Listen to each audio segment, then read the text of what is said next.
اب میں آپ کے سامنے میں نے علامہ اقبال کی پہلی غزل کے کچھ منتخب اشعار اور دوسری غزل کے تمام اشعار کا تبصرہ، اس کی تشریح آپ کے سامنے اس سے قبل پیش کی تھی۔ اور اگر اس میں کہیں بھی کوئی کنفیوژن ہو، کہیں بھی کسی طرح کی کوئی پریشانی ہو سمجھنے میں، تو آپ براہ راست ہم سے کانٹیکٹ کریں، انشاءاللہ ہم اس کو اور بھی کلیئر کرنے کی کوشش کریں گے۔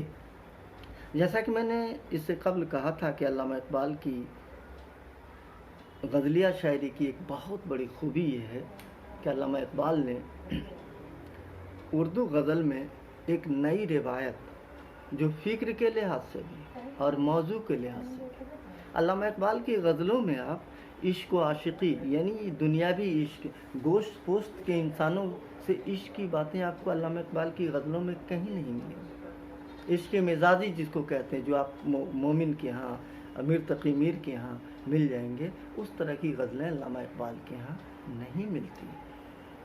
علامہ اقبال نے اردو کی غزلیہ روایت کو ایک نیا رنگ، ایک نیا آہنگ اور ایک نئی شان عطا کی ہے، فکر کے لحاظ سے بھی اور موضوع کے لحاظ سے بھی۔ جیسے کہ میں نے کہا کہ علامہ اقبال کی تقریباً تمام غزلوں میں ایک ربط ہے، ایک تسلسل ہے، ہر شعر ایک دوسرے سے جڑا ہوا ہے، جس طرح سے زنجیر کی کڑیاں ہوتی ہیں۔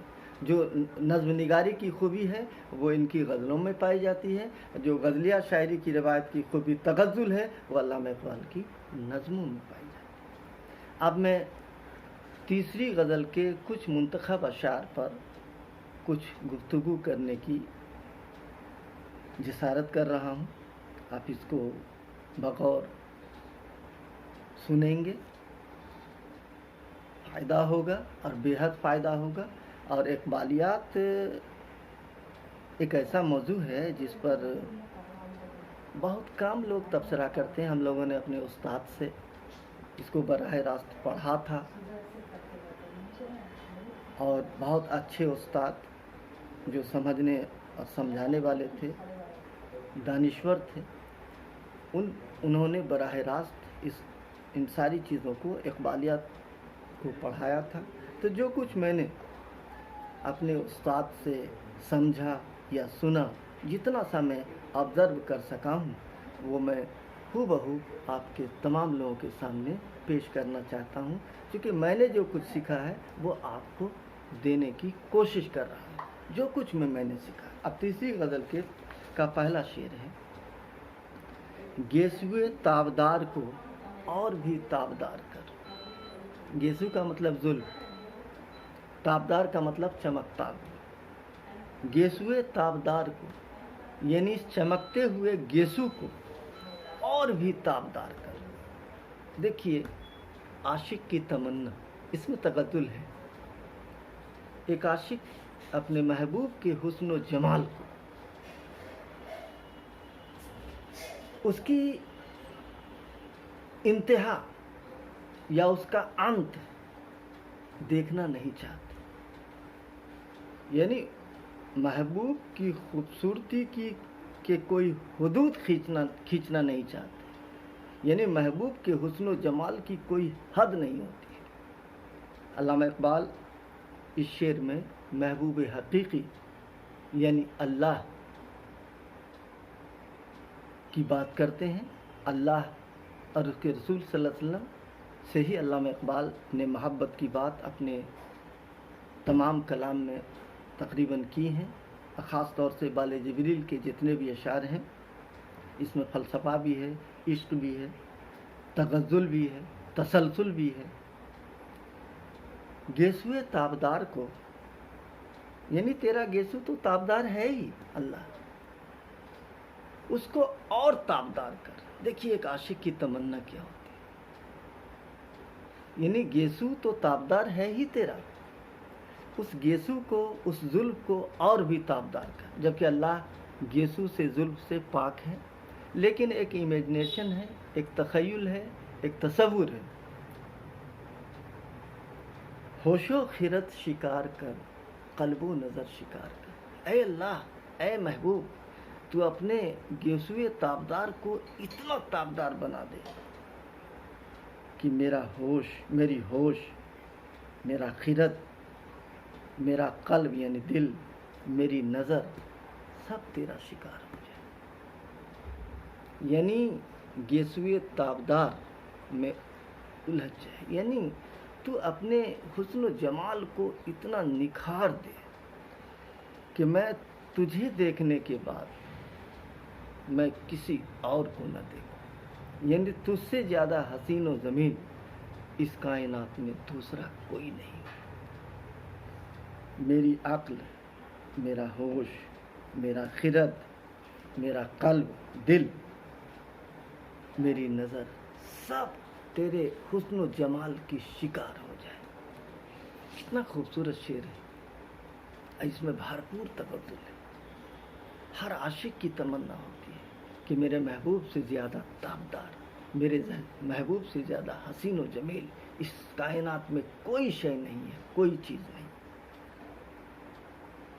اب دیکھیے دوسرا شعر، یہ تیسری غزل میں تغزل ہے۔ عشق بھی ہو حجاب میں،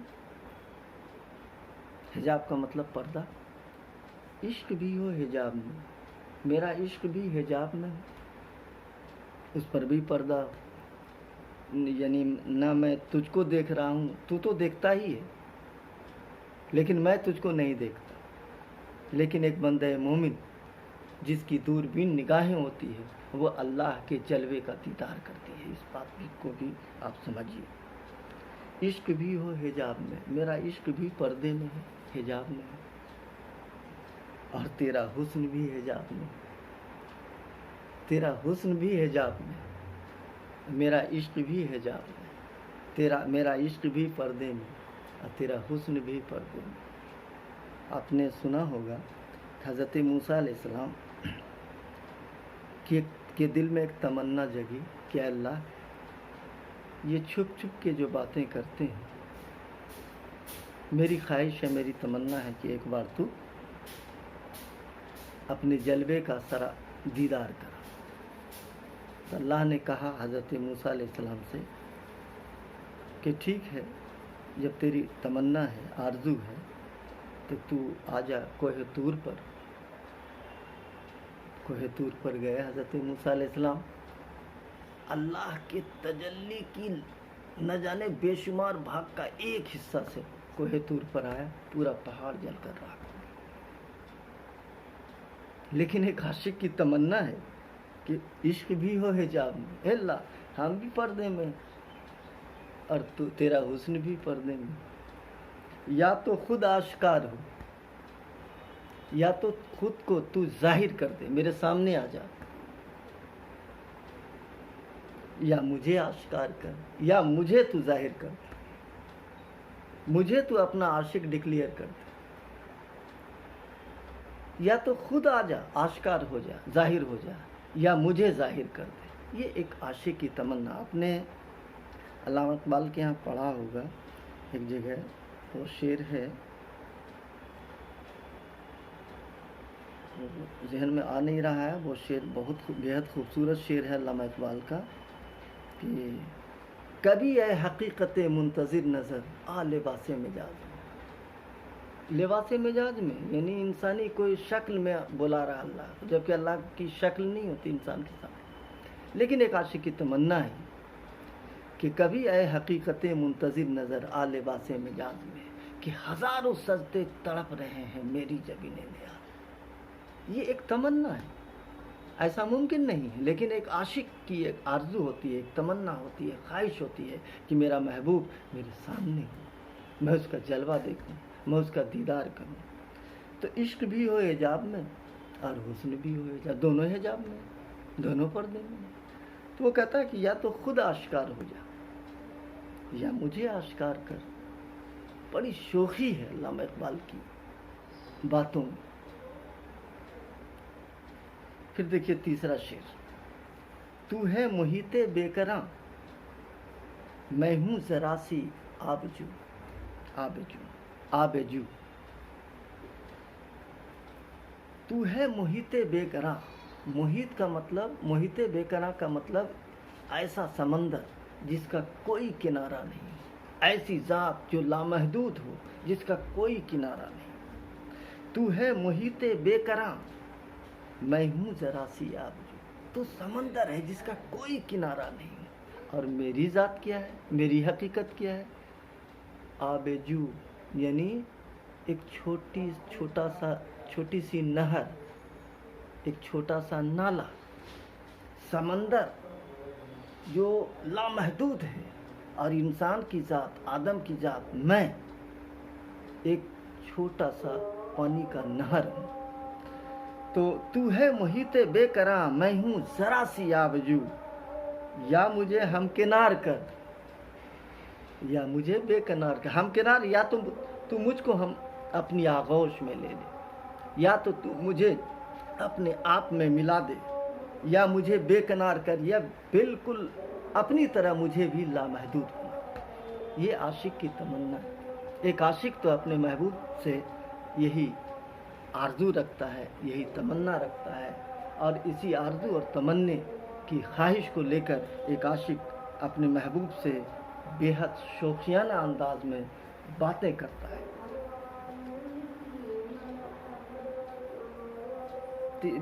تیسرا شعر، اس کے بعد والا شعر ہے کہ میں ہوں صدف، میں ایک صدف ہوں۔ صدف کہا جاتا ہے جس میں موتی ہوتا ہے، وہ شیپ جس میں موتی ہوتا ہے۔ میں ہوں صدف تو تیرے ہاتھ میرے گوہر کی آبرو۔ میں اگر صدف ہوں تو اس گوہر کی، اس موتی کی آبرو کس کے ہاتھ میں ہے؟ تیرے ہاتھ میں ہے۔ آپ جانتے ہوں گے کہ عزت اور ذلت سب اللہ کے ہاتھ میں، وہی عزت دیتا ہے اور وہی ذلت دیتا ہے، لیکن اللہ اپنے بندے کو کبھی بھی ذلت نہیں دے سکتا، نہیں دیتا۔ وہ بندہ اگر کوئی ذلیل ہوتا ہے، ذلت ہوتی ہے اس کو، وہ اس ذلت کے لیے، اس ذلالت کے لیے خود انسان ذمہ دار ہے، ورنہ اللہ رحیم ہے، کریم ہے، وہ اپنے بندے کو ذلت اور رسوائی کبھی نہیں دیتا۔ وہ انسان خود اپنے عمل سے ذلت و رسوائی کو کرتا ہے۔ میں ہوں صدف تو تیرے ہاتھ اس گوہر کی آبرو ہے۔ میں ہوں حذف تو مجھے گوہر شاہوار کر، اور میں اگر حذف ہوں یعنی کمتر ہوں تو مجھے گوہر شاہوار کر، یعنی تو مجھے ایک ایسا موتی بنا دے، ایک ایسا گوہر بنا دے جس کی چمک دمک پوری دنیا میں پھیل جائے۔ اے اللہ، عزت بھی تو ہی دیتا ہے اور ذلت بھی تو ہی دیتا ہے، لیکن ایک بندہ، ایک عاشق اپنے محبوب سے کہتا ہے کہ اے اللہ، مجھے تو عزت و آبرو کی زندگی عطا کر۔ اور ذلت سے، جب بندہ اپنے اللہ سے ذلت سے پناہ مانگتا ہے اور عزت و آبرو کی دعا کرتا ہے، اللہ ایسے بندے کو ہی گوہر شاہوار بنا کر دنیا کے سامنے پیش کرتا ہے۔ آج میں اور اس غزل میں اور بھی بہت سارے خوبصورت اشعار ہیں جو آپ کو بہت اچھا لگے گا سننے میں بھی اور سمجھنے میں بھی، اور میں کوشش کروں گا کہ اس کے بھی چند اشعار کو، بہت خوبصورت سے شعر آگے ہے۔ اب صرف شعر پڑھ دیتا ہوں، باقی تشریح بعد میں کروں گا۔ نغمے نو بہار اگر میرے نصیب میں نہ ہو، نغمے نو بہار اگر میرے نصیب میں نہ ہو، اس دم نیم سوز کو طائرک بہار کر۔ پھر آپ دیکھیے، سب سے خوبصورت اس غزل کا شعر ہے، باغ بہشت سے مجھے حکم سفر دیا تھا کیوں، باغ بہشت سے مجھے حکم سفر دیا تھا کیوں، کارے جہاں دراز ہے اب میرا انتظار۔ کتنی شوقیانہ انداز ہے، بتائیں گے بعد میں۔ روز حساب جب میرا پیش ہو دفتر عمل، آپ بھی شرمشار ہو مجھ کو بھی شرمشار۔ یہ چند اشعار ہیں جو بے حد اہم ہیں اور جس کے اندر ایک معنوی ڈیپتھ ہے، اور میں کوشش کروں گا کہ بالکل آسان زبان میں اس غزل کو آپ تک پہنچا دوں، تاکہ آپ بھی اگر ٹیچر بنے آگے چل کر تو آپ اپنے بچوں کو بتانے میں کامیاب ہوں۔ بس اپنی بات کو میں یہیں پر ختم کرتا ہوں۔ خدا حافظ۔